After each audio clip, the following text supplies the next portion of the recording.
Hare Krishna, Hare Krishna, Krishna Krishna, Hare Hare, Hare Rama, Hare Rama, Rama Rama, Hare Hare.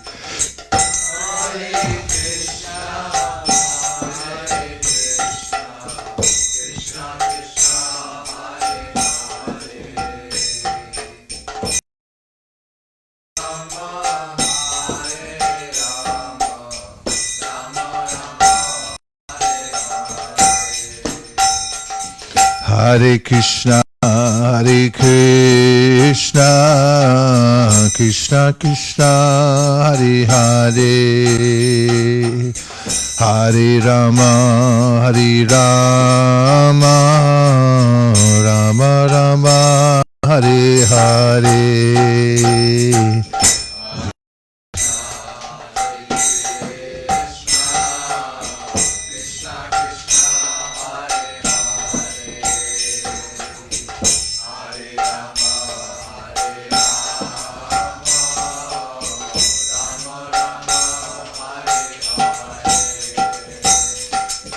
Hare Krishna, Hare Krishna, Krishna Krishna, Hare Hare, Hare Rama, Hare Rama, Rama Rama, Hare Hare.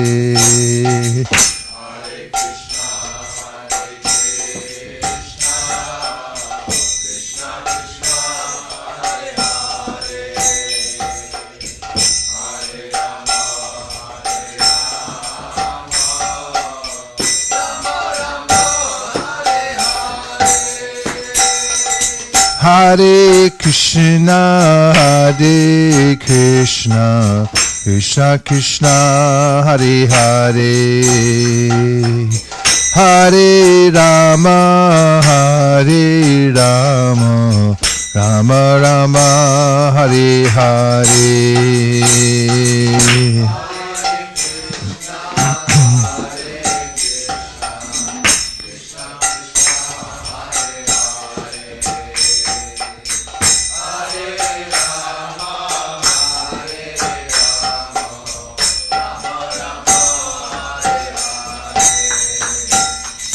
Hare Krishna, Hare Krishna, Krishna Krishna, Hare Hare, Hare Rama, Hare Rama, Rama Rama, Hare Hare.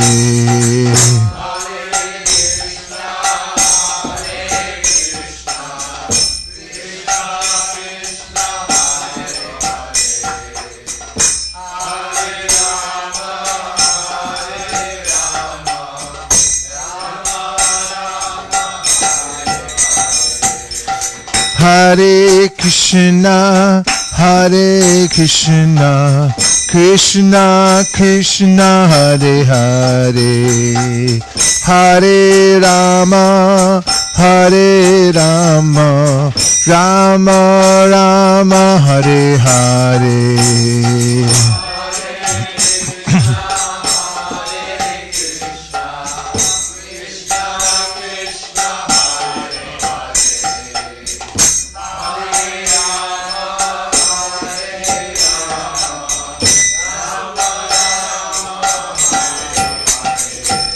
Hare Krishna, Hare Krishna, Krishna Krishna, Hare Hare, Hare Rama, Hare Rama, Rama Rama, Hare Hare.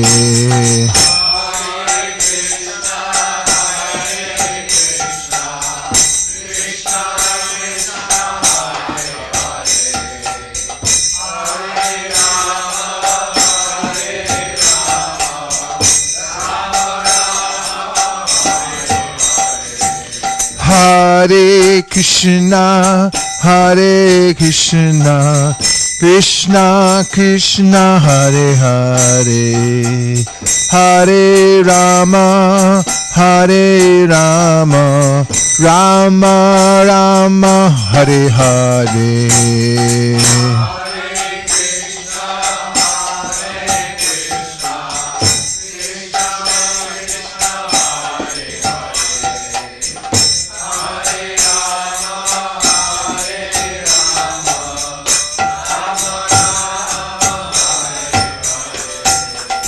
Hare Krishna, Krishna Krishna, Hare Hare, Hare Rama, Rama Rama, Hare Hare.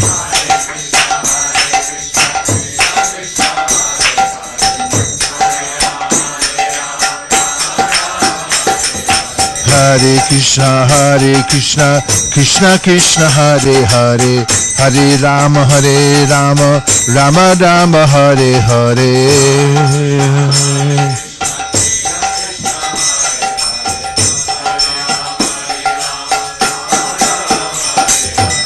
Hare Krishna, Krishna Krishna, Hare Hare, Hare Rama, Rama Rama, Hare Hare.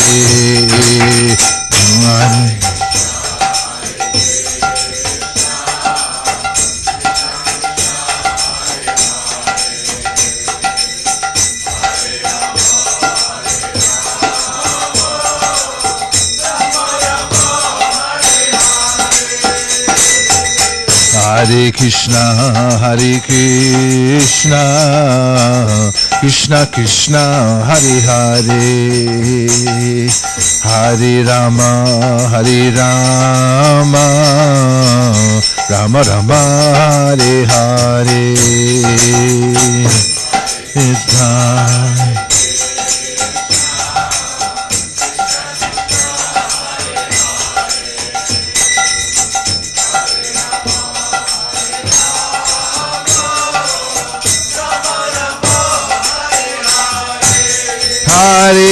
Hare Krishna, Krishna Krishna, Hare Hare, Hare Rama,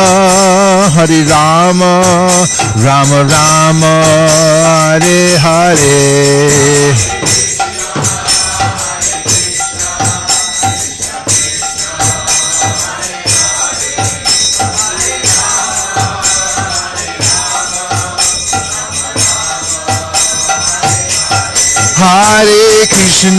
Hare Krishna, Krishna Krishna, Hare Hare, Hare Rama,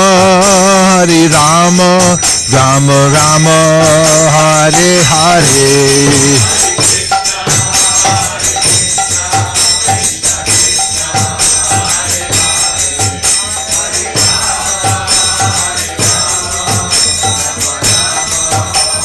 Nitai Gaura Haribo, Haribo, Nitai Gaura Haribo.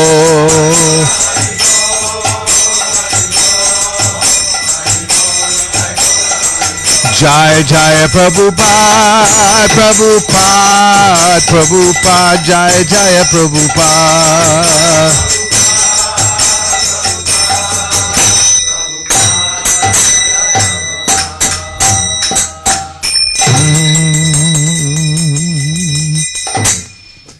When you deliver this back there, can you bring back this water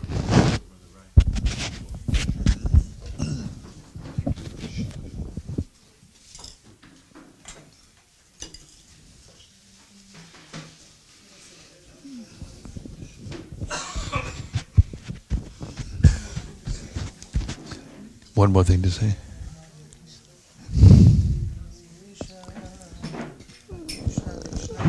Hare Hare Namo, Hare Ramo, Ramo Ramo, Hare Hare. Hare Krishna, Krishna Krishna, Hare Hare, Hare Rama, Rama Rama, Hare Hare. Welcome back to the live studios here in Govardhan, just across the street from Giriraj Govardhan, that famous hill, Haridasa Varyo, the best servant of Krishna and Krishna at the same time. Modern Vedic family, all steeped in Achintya Beda Beda Tattva. We're on Canto 7, Chapter 12, The Perfect Society, 4 spiritual classes. Beginning with text 16, and we're off and running. By practicing it this way, whether one be in the brahmachari ashram, grihastha ashram, vanaprastha ashram, or sannyas ashram, one must always realize the all-pervading presence of the Supreme Lord. For in this way, it is possible to understand the absolute truth. Purport.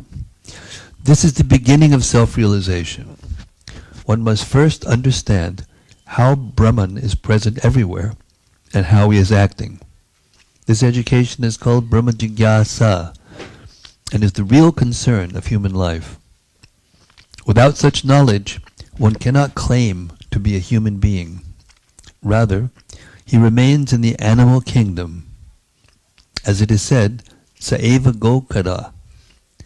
Without such knowledge, one is no better than a cow or an ass. 17. O king, I shall now describe the qualifications for a vanaprastha, one who is retired from family life. By rigidly following the rules and regulations for the vanaprastha, one can easily be elevated to the upper planetary system known as Maharloka. Text 18. A person in vanaprastha life should not eat grains grown by tilling of the fields. He should also not eat grains that have grown without tilling of the field, but are not fully ripe. Nor should a vanaprastha eat grains cooked in fire. Indeed, he should eat only grains and fruit ripened by the sunshine.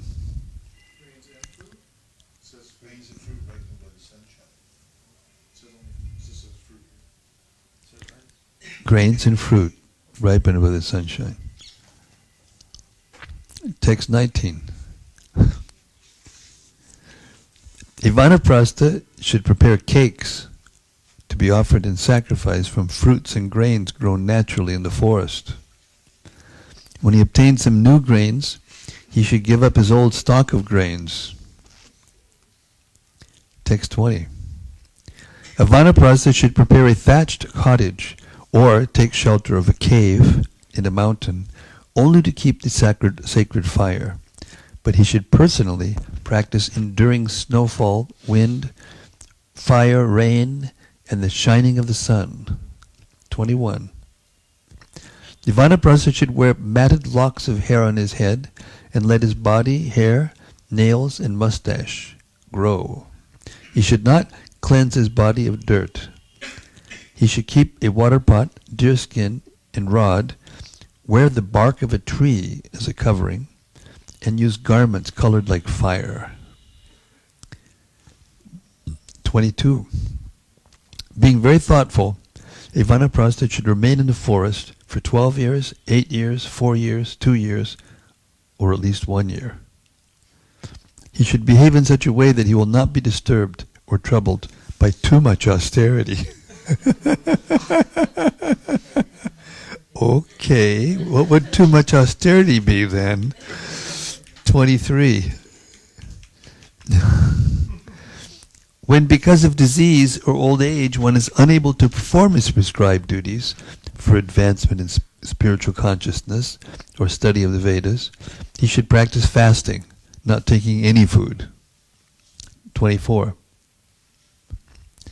He should properly place the fire element in his own self, and in this way give up bodily affinity.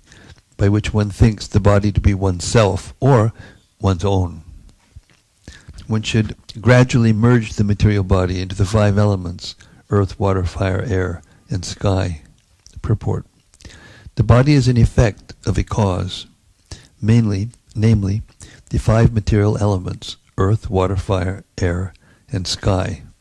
In other words, one should know perfectly well that the material body is nothing but a combination of the 5 elements. This knowledge constitutes merging of the material body and the 5 material elements. Merging into Brahman in perfect knowledge means understanding perfectly that one is not the body, but a spiritual soul. Text 25. A sober, self-realized person who has full knowledge should merge the various parts of the body in their original sources. The holes in the body are caused by the sky, the process of breathing is caused by the air, the heat of the body is caused by fire, and semen, blood, and mucus are caused by water. The hard substances like skin, muscle, and bone are caused by earth. In this way, all the constituents of the body are caused by various elements, and they should be merged again into those elements. Purport.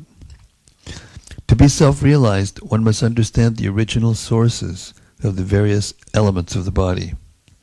The body is a combination of skin, bone, muscle, blood, semen, urine, stool, heat, breath, and so on, which all come from earth, water, fire, air, and sky.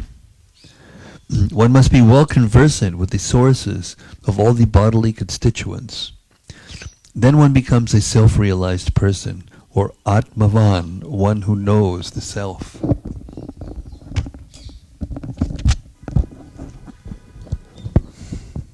Thereafter, the object of speech, along with the sense of speech, the tongue, should be bestowed upon fire.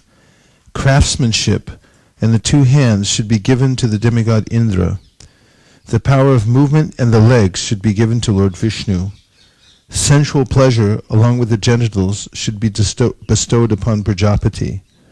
The rectum, with the power of evacuation, should be bestowed in its proper place unto Mrityu. The oral instrument, along with sound vibration, should be given to the deities presiding over the directions. The instrument of touch, along with the sense objects of touch, should be given to Vayu. Form, with the power of sight, should be bestowed upon the sun. The tongue, along with the demigod Varuna, should be bestowed upon water, and the power of smell, along with the 2 Ashvini Kumara demigods, should be bestowed upon the earth. The mind, along with all material desires, should be merged in the moon demigod. All the subject matters of intelligence, along with the intelligence itself, should be placed in Lord Brahma. False ego, which is under the influence of the material modes of nature, and which induces one to think, I am this body and everything connected with this body is mine, should be merged along with material activities in Rudra, the predominating deity of false ego. Material consciousness, along with the goal of thought, should be merged in the individual living being, and the demigods acting under the modes of material nature should be merged along with the perverted living being into the Supreme Being. The earth should be merged in water, water in the brightness of the sun, this brightness into the air into the sky into the false ego into the total material energy, the total material energy into the unmanifested ingredients, the pradhana feature of the material energy, and at last the ingredient feature of material manifestation into the supersoul.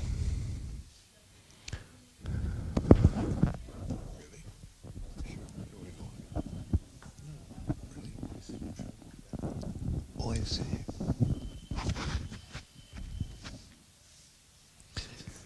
Sophia. Oh, my gosh. Translation 31. When all the material designations have thus merged into their respective material elements, the living beings, who are ultimately completely spiritual, being one in quality with the Supreme Being, should cease from material existence as flames cease when the wood in which they are burning is consumed. When the material body is returned to its various material elements, only the spiritual being remains. This spiritual being is Brahman and is equal in quality with Parabrahman. Oh, I see. I see now what you're doing. Oh yeah, I got it. Thus end the Bhaktivedanta purports of the 7th canto, 12th chapter of Srimad Bhagavatam, and at the perfect society for spiritual classes.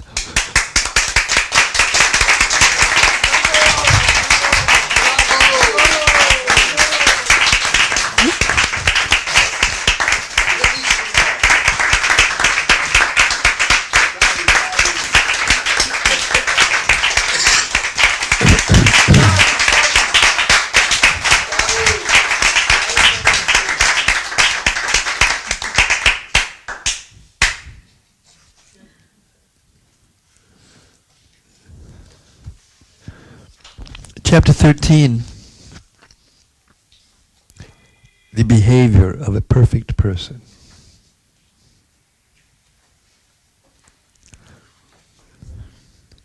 Text 1.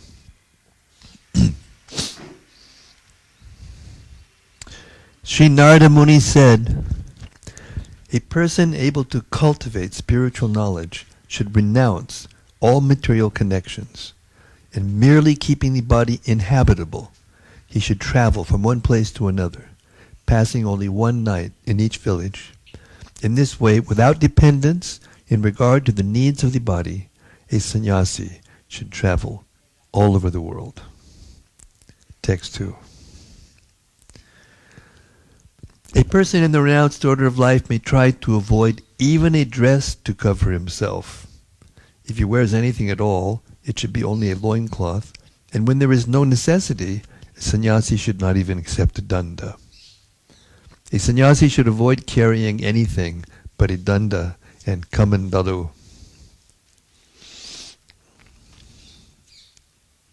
The sannyasi, completely satisfied in the self, should live on alms, begged from door to door. Not being dependent on any person or any place, he should always be friendly. He should always be a friendly well-wisher to all living beings and be a peaceful, unalloyed devotee of Narayana. In this way, he should move from place to place, from one place to another. Text 4. The sannyasi should always try to see the Supreme, pervading everything, and see everything, including this universe, resting on the Supreme. During unconsciousness and consciousness, and between the two, he should try to understand the self and be fully situated in the self. In this way, he should realize that the conditional and liberated stages of life are only illusory and not actually factual. With such a higher understanding, he should see only the absolute truth pervading everything. Purport.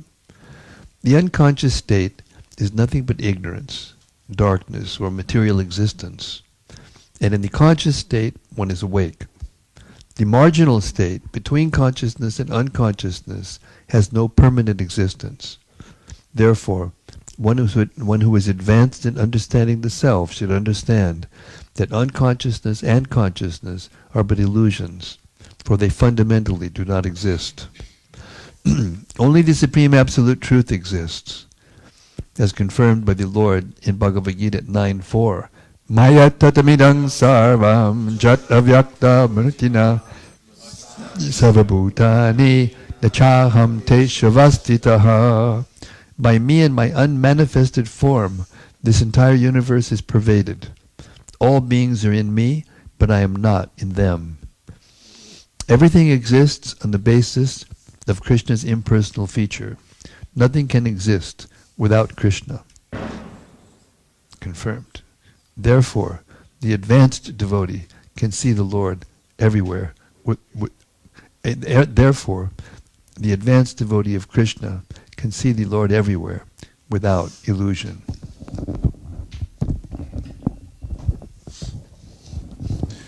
Since the material body is sure to be vanquished, and the duration of one's life is not fixed, neither death nor life is to be praised.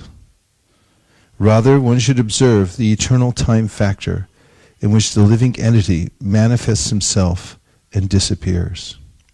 Purport: the living entities in the material world, not only at the present, but also in the past, have been involved in trying to solve the problem of birth and death. Some stress death and point to the illusory existence of everything material, whereas others stress life, trying to preserve it perpetually and to enjoy it to the best of their ability. Both of them are fools and rascals. It is advised that one observe the eternal time factor, which is the cause of the material body's appearance and disappearance, and that one observe the living entity's entanglement in this time factor. Srila Bhaktivinoda Thakur therefore sings in his Gitavali, Anadi karama pale, podi bhava nar jale, tari bari na deki upayo.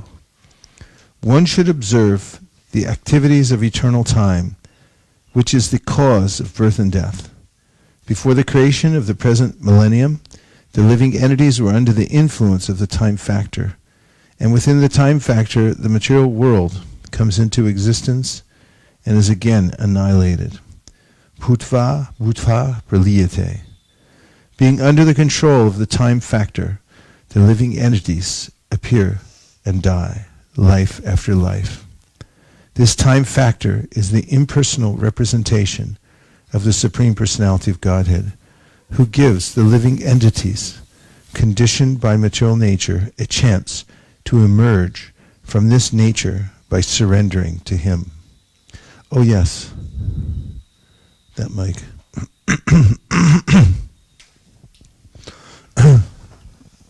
Hate to interrupt. I was just wondering if you can clarify what it means that this verse says that the duration of one's life is not fixed. Sorry. Well, for one side, we have no idea when it's going to be over. So, in that sense, it's not fixed. It may be fixed according to the schedule of eternal time in our karma, but we have no idea about that. So from that sense, it's not fixed.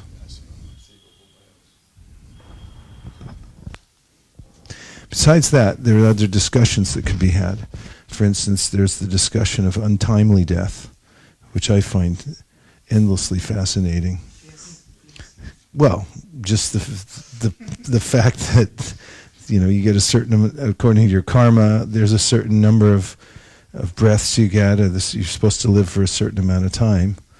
But if you are extremely inattentive to the super soul because of being in the mode of ignorance, or you are in the mode of ignorance and therefore destroy your own life or something like that, that can't be counted as your karma. It's called untimely death, because you expedited things because of your foolishness in the mode of ignorance.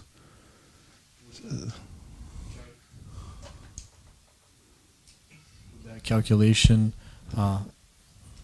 fall into different factors that an astrologer may use to calculate, because some astrologers can supposedly calculate the moment of death. Do you have anything to say about that? Or no, that's what I'm saying. It's not. It's untimely. Anyhow, I mean, yes. Okay, go ahead. Cause the death of another living being untimely, then that, if you cause death of another, Broken. It's finished. Carvin, what happened? Battery? hello, There it is. hello, hello, hello, hello, hello, hello, hello, hello, hello. This is what happens next door from time to time. What was I going to say? Yes, if you cause the untimely death of another living being, it's a very sinful, very serious intellect, and you have to pay dearly. Tavi, Prabhu. Hare Krishna. In verse 5, it says that therefore one who is advanced in understanding the self should understand that unconsciousness and consciousness are but illusions. That's right. That we discussed earlier because we heard about the 3 stages of consciousness, which are sleeping, dreaming, and deep sleep without any dreaming. And then one has to rise above all of those 3 phases to be actually in transcendental consciousness. May I offer a verse? I see the remaining time to the gentleman from... Of the assembled sages. Nasato vidite bhavo, na bhavo vidite sata, ubayor abhidrishnuntas, tanos tadarshibhi. So those who are seers of the truth, they see that those that what is not existent has no endurance, and when the thing that is existence, they endure forever. So what it's talking about here is neither. It's not eternal, so therefore it doesn't exist. Thank you. More? Yes? Checking. Okay. So we're on to text number 7. Literature. Literature that is a useless waste of time. In other words, literature without spiritual benefit should be rejected. One should not become a professional teacher as a means of earning one's livelihood, nor should one indulge in arguments and counter-arguments, nor should one take shelter of any cause or faction. This is talking about the sannyas ashram specifically, but general principles that are enunciated by Rupa Goswami in his Vachravegam, Manasakrodavegam, and so forth. A person desiring to advance in spiritual understanding should be extremely careful to avoid reading ordinary literature. The world is full of ordinary literature that creates unnecessary agitation in the mind.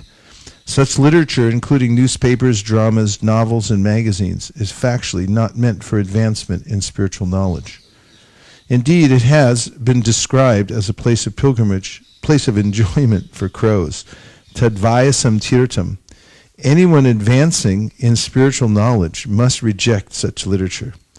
Furthermore, one should not concern oneself with the conclusions of various logicians or philosophers.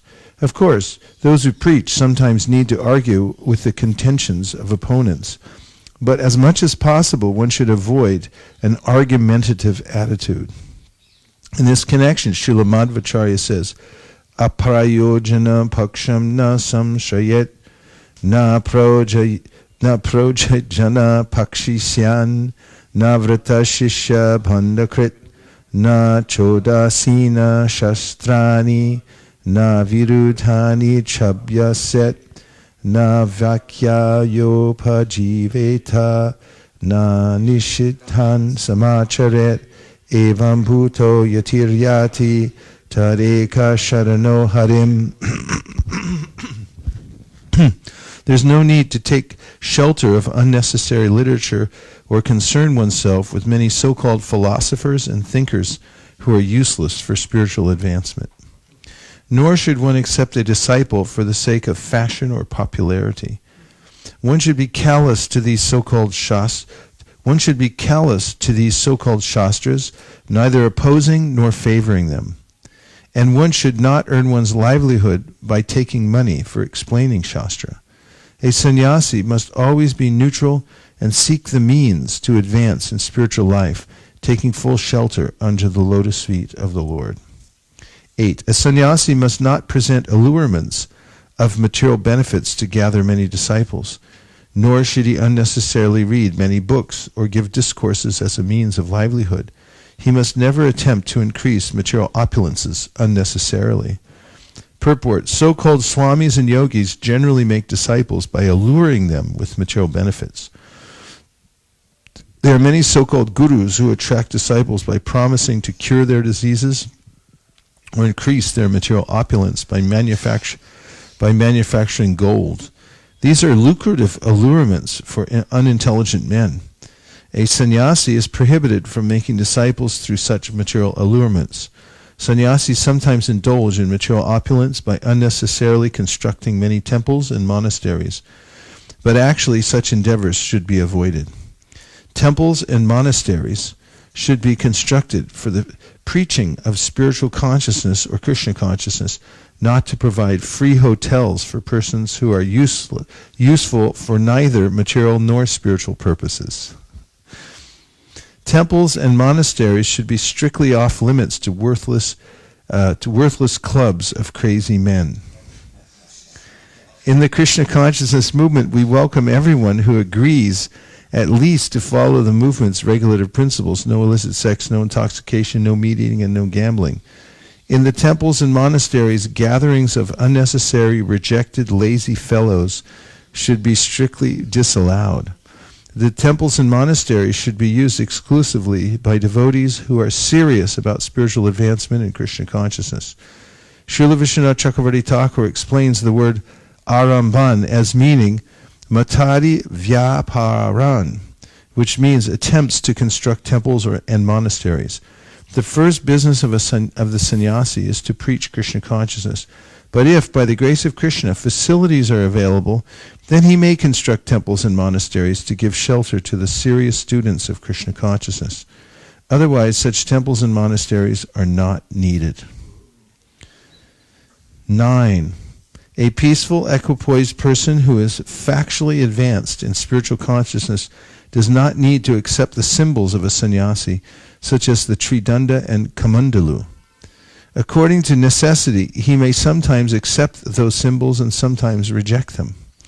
Purport: there are 4 stages of the renounced order of life: Kutichak, Bahudak, Parivrajakacharya, and Paramahamsa. Herein, Srimad Bhagavatam considers the Paramahamsas among the sannyasis. The Mayavadi impersonalist sannyasis cannot attain the Paramahamsa stage. This is because of their impersonal conception of the absolute truth. Brahmeti Paramatmeti Bhagavaniti Shabdyate. The absolute truth is perceived in 3 stages, of which Bhagavan, or realization of the Supreme Personality of Godhead, is meant for the Paramahamsas. Indeed, Srimad Bhagavatam itself is meant for the Paramahamsas. Paramo Nirmatsaranam Satam. Unless one is in the Paramahamsa stage, he is not eligible to understand the Srimad Bhagavatam. For Paramahamsas or sannyasis in the Vaishnava order, preaching is the first duty. To preach, such sannyasis may accept the symbols of sannyas, such as the danda and kamandalu, or sometimes they may not. Generally, the Vaishnava sannyasis, being Paramahamsas, are automatically called Babajis, and they do not carry a kamandalu or danda. Such a sannyasi is free to accept or reject the marks of sannyas. His only thought is, where is there an opportunity to spread Krishna consciousness? God. Sometimes the Krishna consciousness movement sends its representative sannyasis to foreign countries where the danda and kamandalu are not very much appreciated. We send our preachers in ordinary dress to introduce our books and philosophy. Our only concern is to attract people to Krishna consciousness. We may do this in the dress of sannyasis or in the regular dress of gentlemen. Our only concern is to spread interest in Krishna consciousness. I really like how in the same context it's talking about Babajis, but then in the next line says preaching Krishna consciousness. It's so abundantly clear that this is the path to success coming down through this line. Chaitanya Mahaprabhu's line, and especially Bhaktivinoda Thakur, Srila Bhaktisiddhanta, and Srila Prabhupada. If you dedicate your life to preaching and adjust everything around that principle, you're hearing and chanting, and engaging that so that you can preach more, and everything else in your life, then success is guaranteed. It's the ultimate renunciation. Yes, Prabhu? What a purport. I mean, that's one of the all-time great classics. Thank you. A couple of verses back, the verse was saying that sannyasi shouldn't make a living, give discourses as a means of livelihood. So, obviously giving discourses is part of what sannyasis do. In fact, Prabhupada just said that. But just to clarify, so then there should be no connection between one's preaching of Krishna consciousness and what one does as a sannyasi to maintain their body. Is that the understanding? Well, specifically in that context, it's talking about teaching Bhagavatam, or preaching, right? Speaking Bhagavatam for the sake of making money?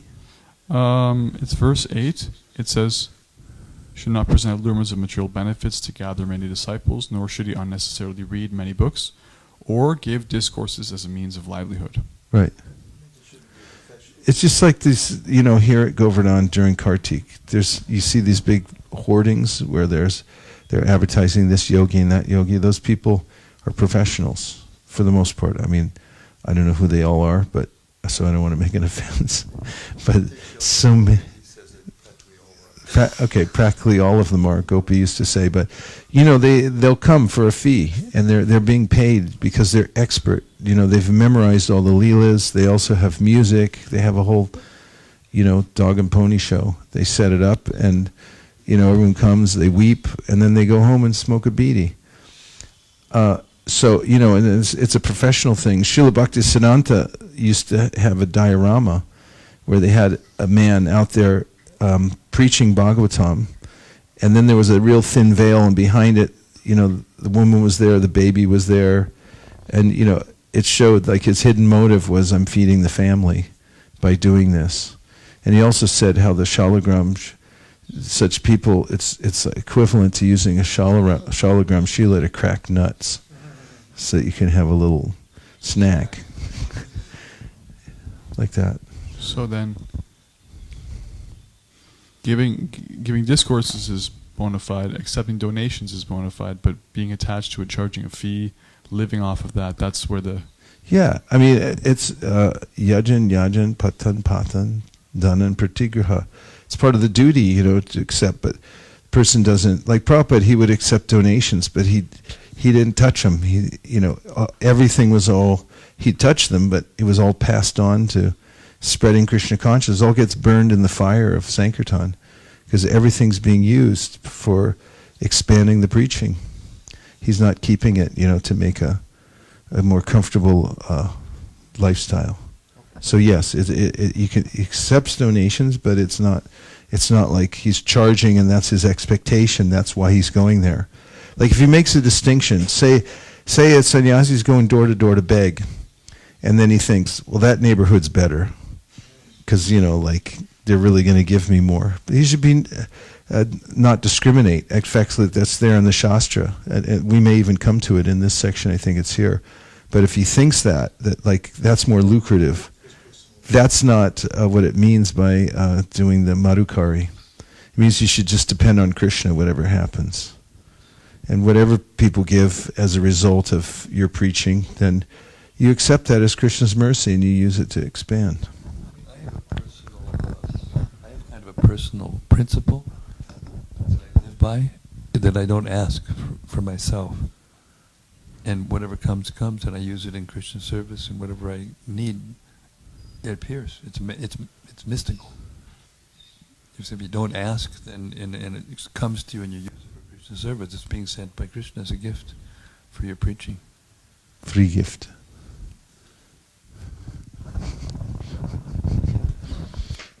Maharaj, in the same context, like sometime when we go for book distribution, we choose the area where like people are favorable. So is that it also comes in the slightly different? I mean, Prabhupada writes in one place. He said, if you find that your preaching isn't being accepted very well in one place, it doesn't mean that you have to stay there. You're not going there for yourself. You're going there because you're trying to connect to the people. So that it's different. It's a different motivation. We strategize and we try to pick out the best places. Of course, we also go to places where, anything can happen, and we make the best of it. And we also approach everybody, because you never know, and that's one of the ways that Sankirtan is develops this kind of mentality. It's like you just depend on Krishna. Everybody who does Sankirtan, book distribution, knows that you rise above the mind by just engaging everybody, right? And you don't make a discrimination. This person will give, that person won't. You have to. If you don't write, you can't go very long. 1, 2. Earlier, Prabhupada was mentioning the principle of mundane literatures and how they're just, garbage and a waste of time. And I understand as a sadhaka how one should avoid those literatures and how they can just disturb the mind, like Prabhupada said. At the same time, I'm a little curious if you can give some light on this other aspect of it, where we see many people, maybe even ourselves, have actually derived a lot of light and benefit and growth from absorbing ourselves in literatures in the past when we didn't have access to this level of knowledge. And people have benefited. I've benefited. It's been very helpful for different people that I've discussed with. And even recently, there was a class today, Bhagavatam class. The speaker mentioned that, or was it yesterday? Anyway, it was mentioned that The Meaning of Life, this book by a Holocaust survivor, and how it's very profound and it sheds some light. So could you maybe shed some light on this? Prabhupada gave a little clause in there. He said, of course, if someone's preaching and orients him or herself to to some kind of information to present it, then that's a different thing. And Prabhupada obviously read stuff, because if you look at his original Back to Godhead magazines, he was going through and noticing, what the political atmosphere was, what the trends were, and everything like that. And he did read sometimes current events, but it was with a different frame of reference. He's like looking at it to utilize it for preaching. And sometimes people get into various kinds of self-help thing, and then that becomes their main focus. And then they start saying, like, you have to have this in order to actually become Krishna conscious.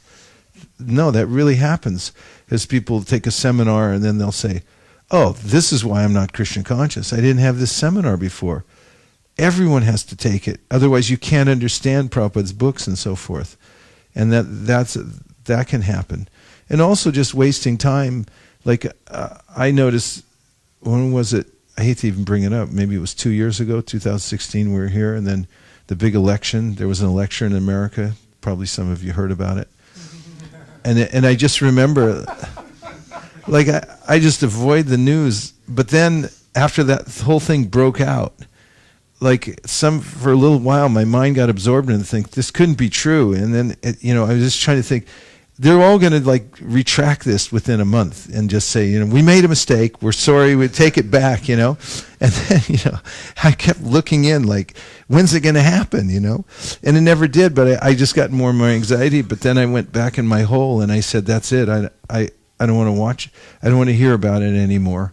And as far as the news goes, I found this way that I feel satisfied, and that is any kind of news that's actually I need to know about, it'll rise to a certain threshold where I'll hear it on the street. Somebody will come up and go, hey, guess what? Half of such and such is gone, or, such and such died, or whatever, and then you can filter it out at that level and say, that I don't need that. But you'll hear it at the barber shop if it's that important, and you don't have to actually look into it, especially nowadays, because they compile it with such with an idea to agitate your mind. There's a purport, actually, in which Srila Prabhupada said, as I write this, we have between India and China, and then he made the comment that they're fighting over this piece of land that's uninhabitable, no use to anybody, but just because of, one thinks it belongs to him and the other thinks it belongs to them, and there's fight. So